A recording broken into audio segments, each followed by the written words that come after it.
얼었던 땅에서 새싹이 올라오는 새봄, 시작과 새로움의 계절입니다. 24시간 뉴스 전문 채널 YTN도 1995년 3월 1일 첫 방송을 시작해 이 사건과 현장에 있는 곳이면 어디든 달려가 시청자와 함께 해왔는데요. 그해 YTN과 함께 특별한 시작을 함께한 사람들이 있습니다. 이 강산이 3번 바뀐 지금, 이들은 어떤 삶을 살고 있을까요? 많은 이들이 살고 싶어하는 서울 강남의 노른자위 땅. 오늘도 아무 일 없었다는 듯 그저 평온하기만 합니다. 하지만 30년 전 그날. 1995년 6월 29일인가? 그때 한 많았죠. 한 몇백 명 됐다고 보도가 된 거가. 우리 직원들도 아시는 분도 죽었고 많이 죽었어요. 아시는 분들도. 1995년 6월 29일, 이곳에선 어떤 일이 있었던 걸까요?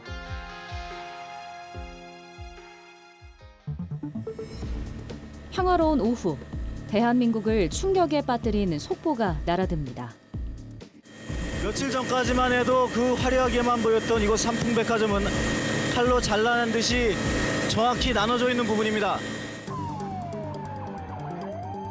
대한민국 건국 이래 최대 사상자가 발생한 최악의 참사. 삼풍백화점 붕괴 사고입니다. 안녕하세요. 1995년 삼풍백화점 생존자 살아나온 문영애입니다.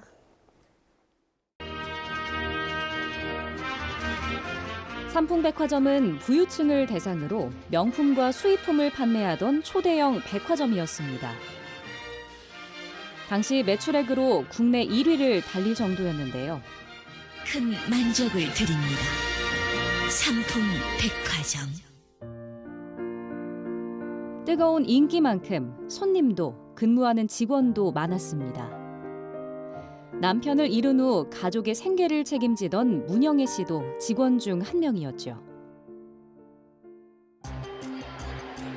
1995년 6월 29일, 평소처럼 삼풍백화점은 쇼핑하러 온 사람들로 북적였는데요. 문 씨도 지하 김밥 매장에서 바쁘게 일하고 있었습니다. 그리고 오후 5시 57분, 온 국민이 잊지 못할 대형 사고가 발생합니다. 오후 한 5시쯤 돼서 이제 이렇게 김밥을 말고 해갖고 이제 직원들한테 판매를 했어요. 직원 식당을 가져가 드리는데 그날따라 직원들이 안 내려온다고 그러면서 언니 전화가 왔어. 언니, 지금 손님들이 막 웅성웅성하면서 직원들이 하나 안 내려오면서 없다고 그래서 그러면 손님 없으면 그냥 갖고 올라와라. 그러면 여기서 팔게. 그러는 찰나에 거기서 그냥 무너진 거예요.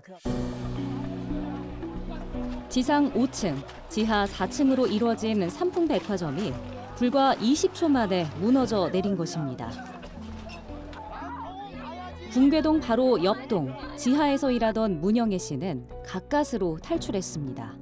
책임을 맡고 있으니까 안 올라갔으니까 그냥 여기서 그냥 올라와라.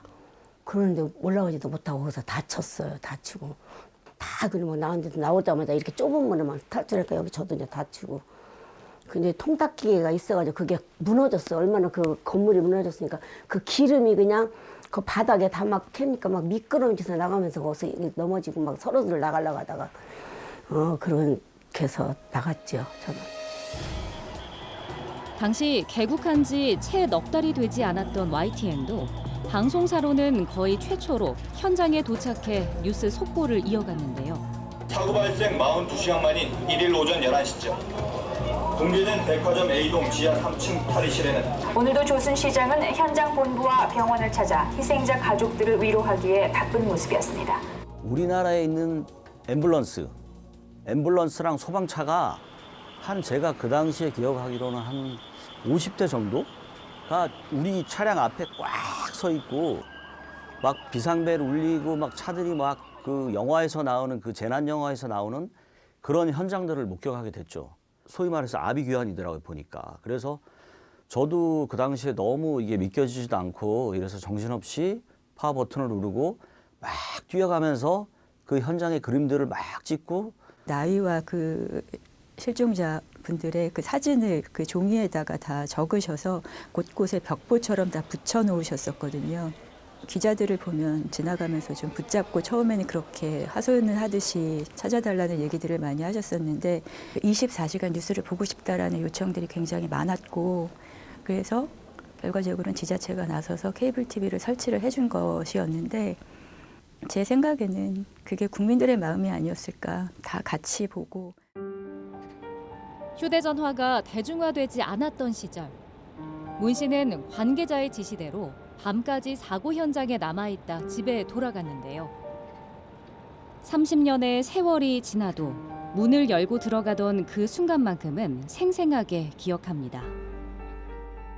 막 동네 사람들이 애들을 끼고서 그렇게 막 놀래가지고 가니까 막 다 그냥 엄마도 죽은 줄 알고 아이고 네 엄마도 이제 그 산풍에 대해 들었네 여태까지 연락 없으니까 그때는 연락할 길이 없어요. 아이고 그래도 다행히 그래도 살았다고 그냥 막 다들 막 받으면 밤새도록 한 200~300통은 받은 것 같아요.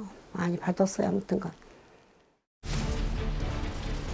사고 현장에서는 생존자 수색이 계속됐습니다.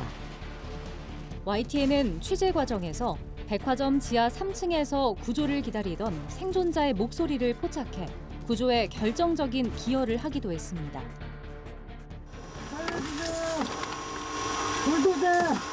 어디 있어요? 극적으로 구조된 사람들. 하지만 국민들의 간절한 바람과 달리 사고 17일째를 마지막으로 더 이상의 생존자는 나오지 않았습니다. 결국 삼풍백화점 사고는 1,500여 명의 사상자를 낸 대형 참사로 기록됐고 사고 당사자에게도 국민들에게도 큰 트라우마로 남았습니다.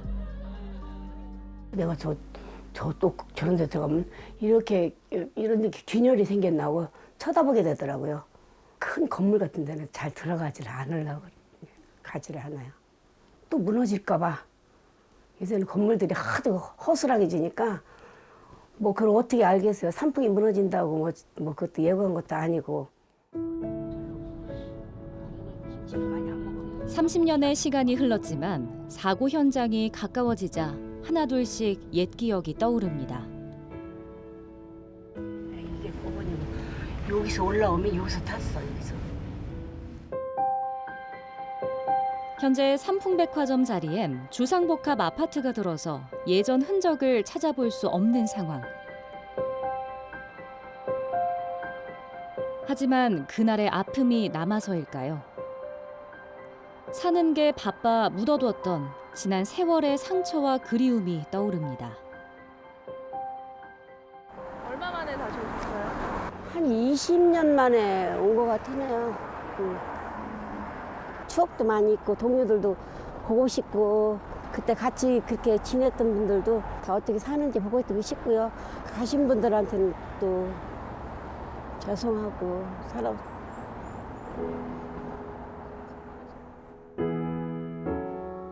삼풍백화점 참사 30년. 그날의 상처와 충격은 종종 문영애 씨를 붙잡고 괴롭혔습니다. 하지만 문 씨는 멈춰서기보다 때론 느릴지라도 남은 삶을 묵묵히 걸어가는 방식을 택했습니다. 어머 지금 어떤 일 하고 계신지 여쭤봐도 될까요? 네, 노노케어라고요. 저희 어른들 식사 못 하시는 분들 저희 아침에 갖다 드리는 거예요. 모두에게 간절했을 일상.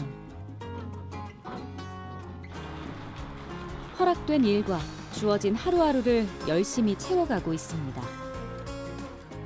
안녕하세요. 도시락이 왔어요. 우리가 뭐 내일 죽든지 모레 죽든지 그건 모르잖아요. 그냥 사는 날까지 주위 사람들하고 열심히 그냥 살면서 건강하게 살았으면 좋겠습니다. 지금 이 일을 하면서 그래도 조그만한 일이지만서도 그냥 보람 있게 그 일을 하면서 제가 언제까지 사나 이거는 그냥 제 나이 상관없이 하는 일이니까 그냥 열심히 하려고 노력하고 있어요. 1995년은 개성을 중시하던 X세대들이 첫 직장 생활을 시작했던 해이기도 했는데요. 어느덧 30년의 시간이 흐른 지금. 꿈 많고 포부 넘쳤던 그들은 어디서 무슨 일을 하고 있을까요? 사계절 내내 술이 익어가는 양조장을 찾았습니다.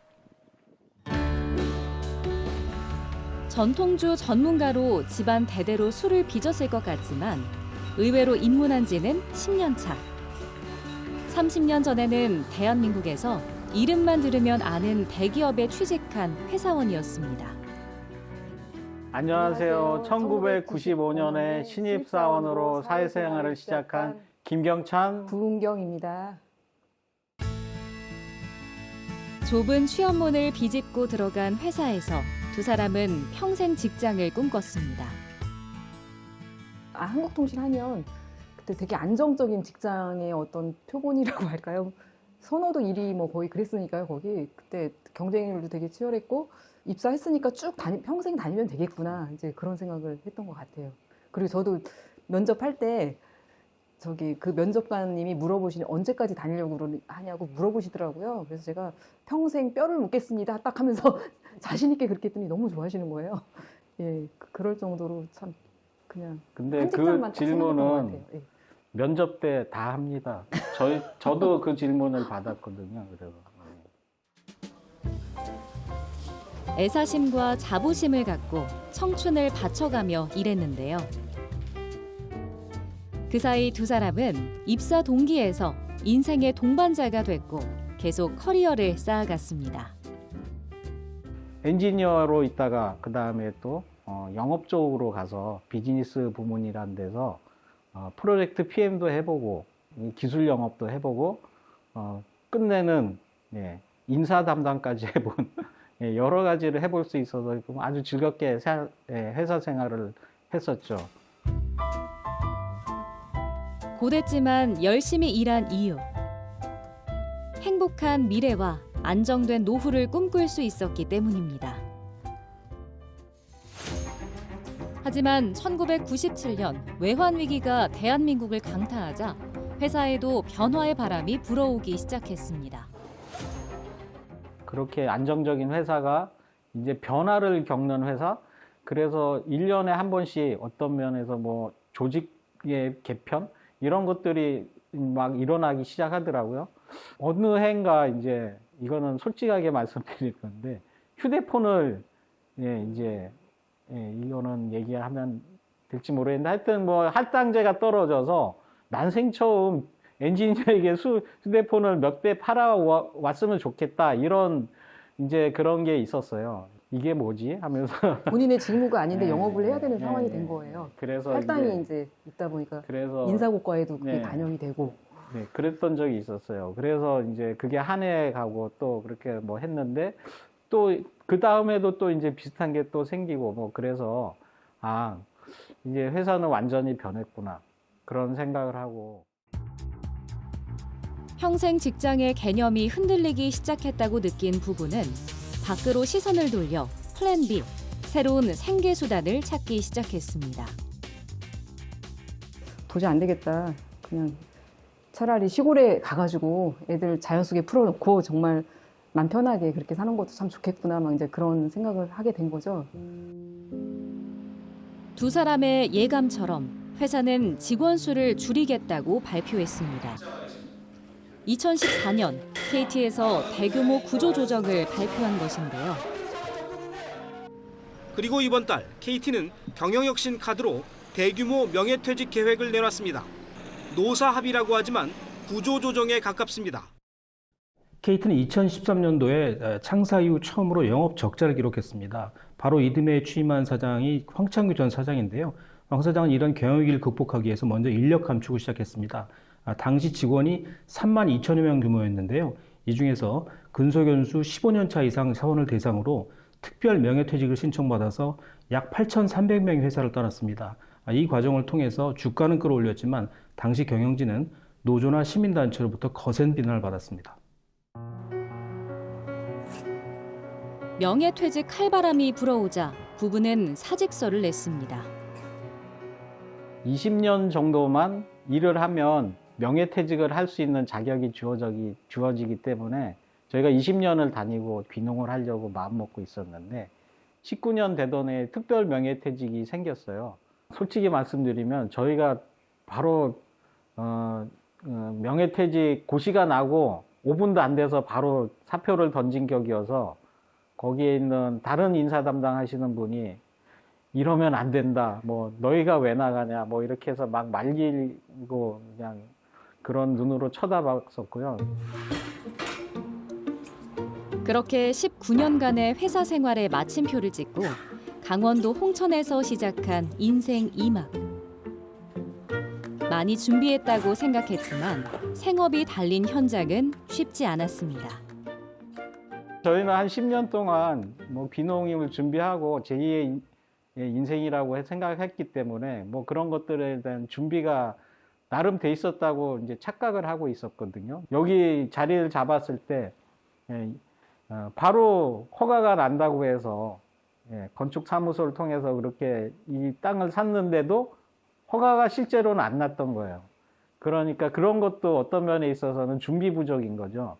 실제로 술을 만들어서 팔아 보니까 아, 우리가 만든 방식으로는 돈을 벌 수 없는 방식이었네. 그거를 해보고서야 알게 되는 거죠. 해보지 않으면 모르는 그런 것들이 너무 많이 숨어 있는 거죠, 지뢰처럼.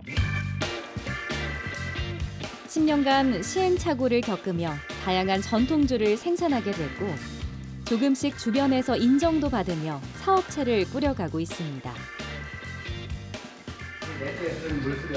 X세대인 두 사람은 마처 세대이기도 합니다.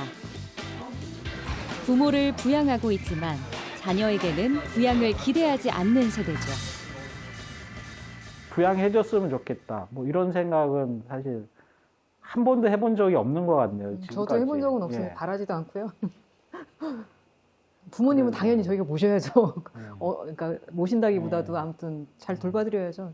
그건 당연한 거라고 생각하는데 지금 애들은 또 달라요. 사고방식이 많이 다른 것 같긴 해요. 이게 부담 주고 싶지 않더라고요. 그래서 안정적인 노후를 준비하는 것이 부부의 중요한 과제가 됐습니다. 일단 5년 후의 계획은 전국에 8개의 양조장을 만들어서 8명의 창업자를 배출하는 게 일단 1단계 계획이고요. 지금도 그렇지만 여태까지 저희가 살아온 게 그냥 의미 없이 빈둥거리면서 산 적은 한 번도 없는 것 같아요.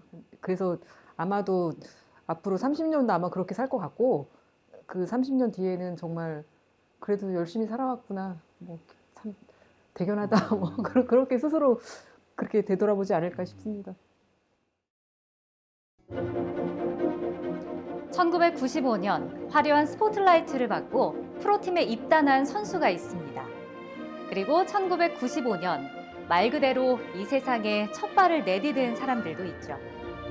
2025년 현재 이들은 어떤 모습으로 살고 있을까요? 대한민국 야구계에서 홈런왕으로 불리는 전설이 있습니다.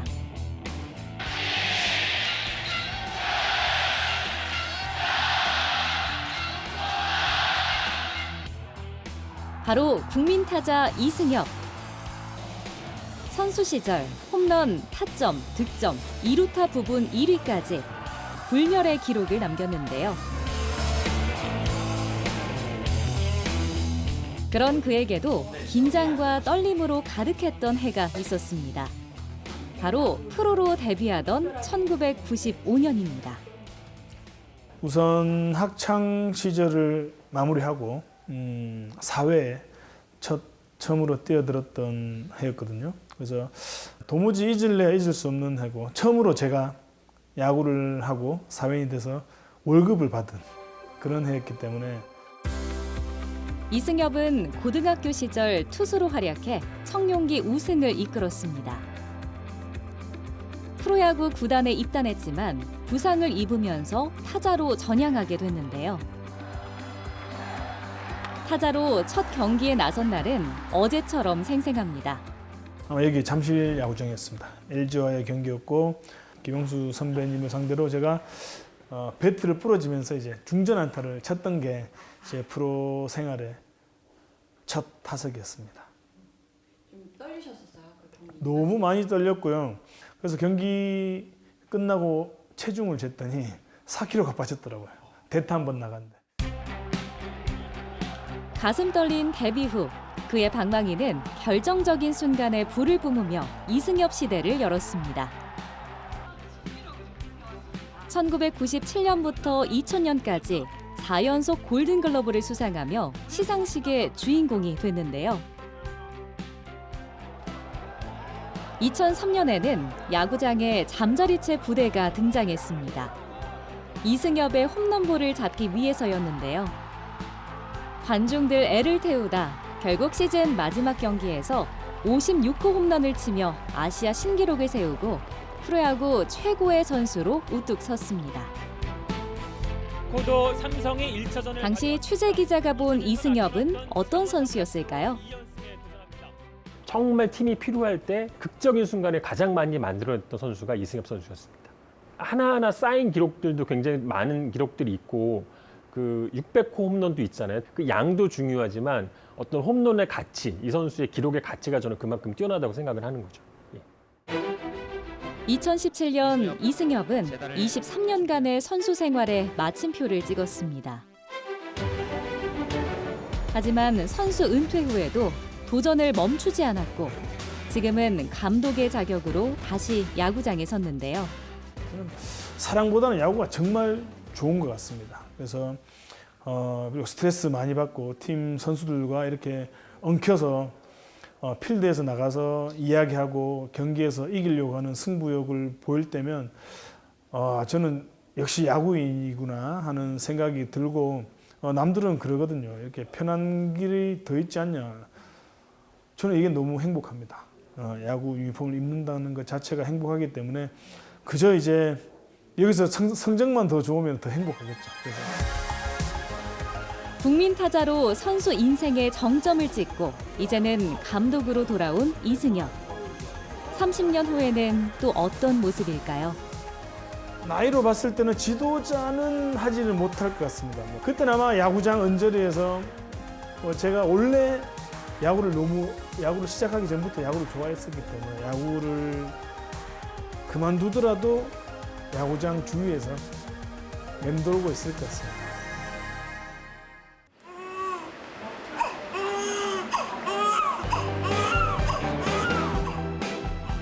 (1995년도에도) 우렁찬 울음소리가 세상을 깨웠습니다. 이해에만 71만 5천여 명의 아기가 태어났는데요. 올해 딱 30살이 됐을 나이. 2025년 이들은 어떤 삶을 살고 있을까요?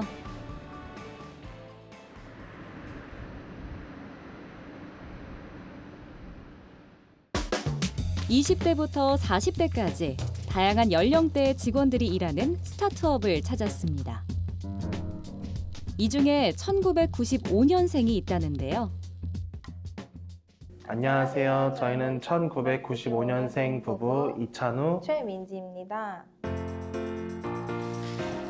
회사 대표와 디자이너이면서 동갑내기 부부이기도 한 이찬우 씨와 최민지 씨. MZ세대가 겪은 지난 30년은 어떤 시대였을까요? 돼지띠 95년생들이 되게 그 실험의 대상이다. 약간 이런 얘기들이 나왔던 게 수능도 딱 저희 때만 그 전형이 잠깐 달랐다가 바로 그 다음 연도에는 다시 원래대로 돌아오고 막 이런 게 좀 많았어요. 오락가락했던 대입 전형에 학생 인권조례 제정까지 교실 속 변화의 바람을 맞으며 학창 시절을 보냈습니다. 힘든 입시 생활을 끝내고 드디어 대학에 입학했지만 비싼 등록금과 취업난을 겪으며 일찍 철든 어른이 되어야 했습니다.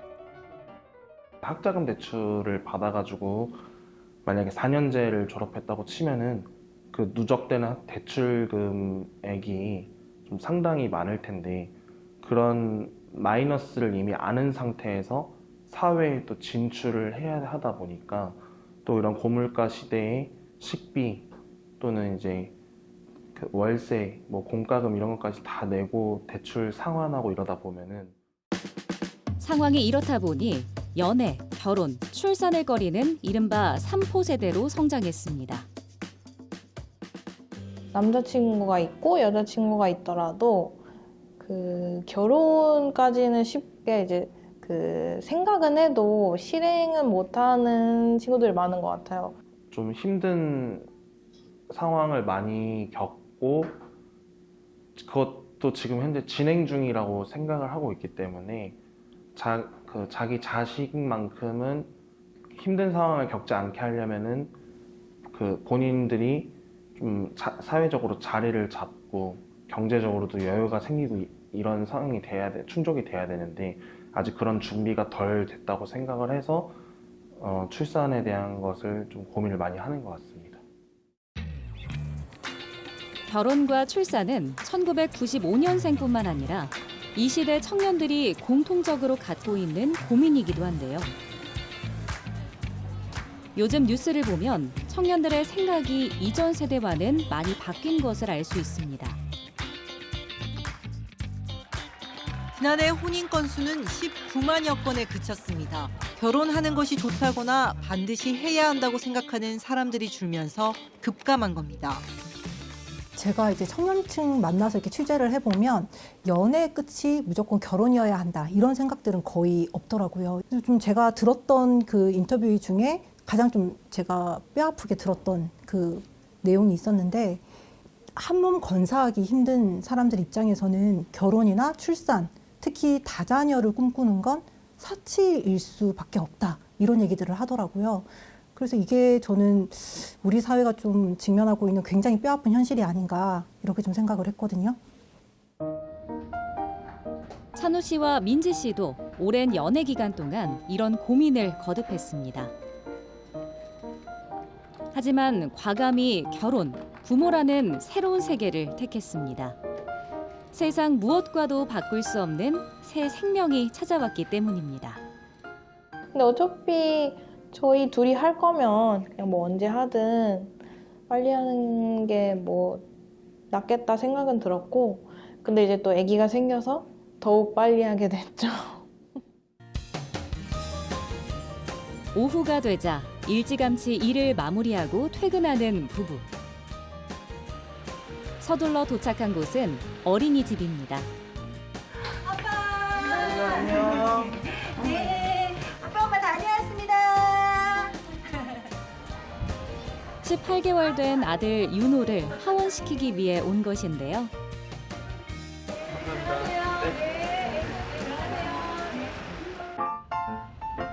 신혼부부에게 가장 중요한 건 안정적인 보금자리. 이 부부도 주택을 마련하기 위해 많은 노력을 했다고 하는데요. 현재 이들이 사는 곳은 LH 임대주택입니다. 이제 결혼하고 나서는 신혼부부 전용으로 해서 미리 이제 어플에다가 알람 걸어놓고 공고 뜨는 시기에 맞춰서 뭐 흠잡을 부분은 뭐 크게 없고 아무래도 이렇게 깨끗한 환경에서 아이를 기를 수 있다는 것 자체만으로도 저는 큰 메리트가 있다고 생각을 합니다. 네. 찬우 씨는 회사 대표에서 아빠로 돌아와 육아를 시작했습니다.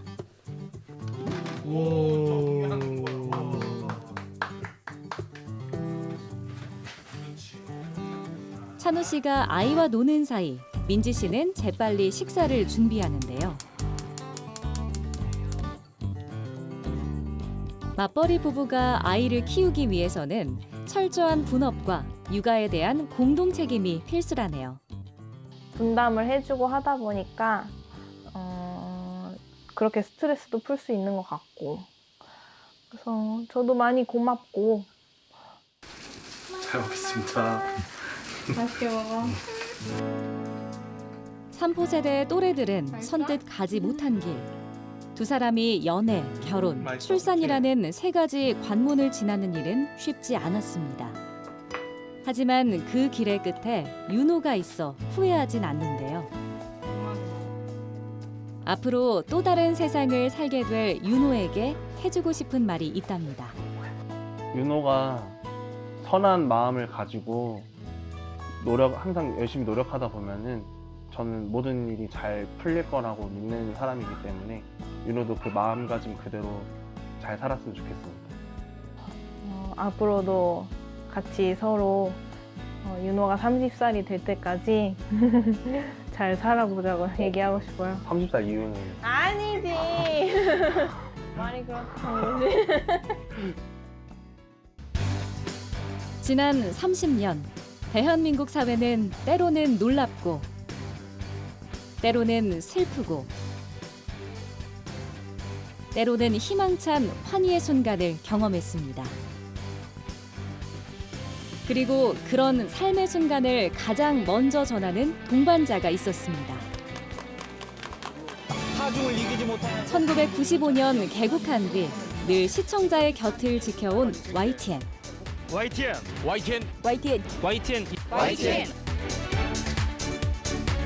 지금까지 그래왔듯 앞으로도 시청자의 옆에서 투명하고 진실된 방송을 전하겠습니다.